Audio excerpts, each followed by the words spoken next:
Best wishes, Caroline. Thank you for that memory. Thank you. Dino in Milton Keynes, we talked before, haven't we? I know you love your radio. I certainly do, Jim. And it was Steve that totally influenced me. Now, a few years ago, I was a researcher at the BBC Two on the Jeremy Vine show. When I went to Radio 2, the person I wanted to go on the show was Steve Wright. And I remember being on your show, Yeah. and he knocked on the door, and he poked his head in. He goes, "Are you Dino from Milton Keynes?" I said, "Yeah." He was my hero. I said, "Yeah." And he goes, "Nice name. Did your dad like the Flintstones, or did he own a Ferrari?" And I was laughing. And I could hardly talk. And he goes, "Don't be nervous. It's only me." I said, "I want to come on your show." He goes, "Dino, I'll let you do it." He goes, "Watch and observe. I don't know if you'll learn anything."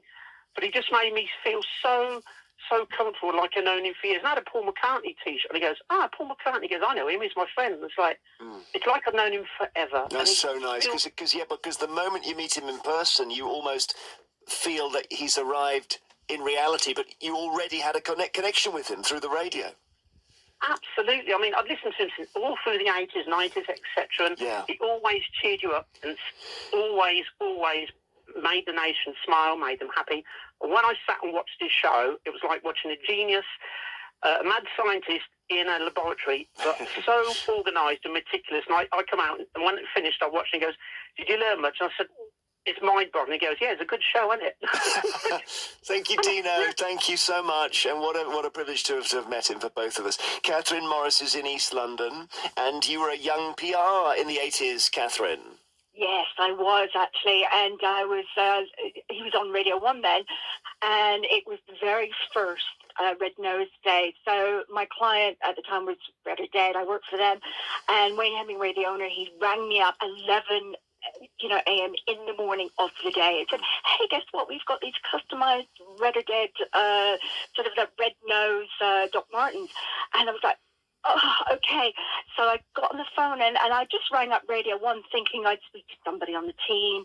And I did, and they were fab. And they just said, "Hold on a second." They passed me over to Steve, right? And he said, "Right, okay." And he listened to me. He was so kind, so lovely. And he actually dictated himself what I should say so that he could then just read it naturally in his own style. So I did that really, really quickly, faxed it over to him, and within minutes, he then announced it in his usual kind of warm way on the radio. And yes, the shoes just sold out. They sold out. That's good, Catherine. Thank you.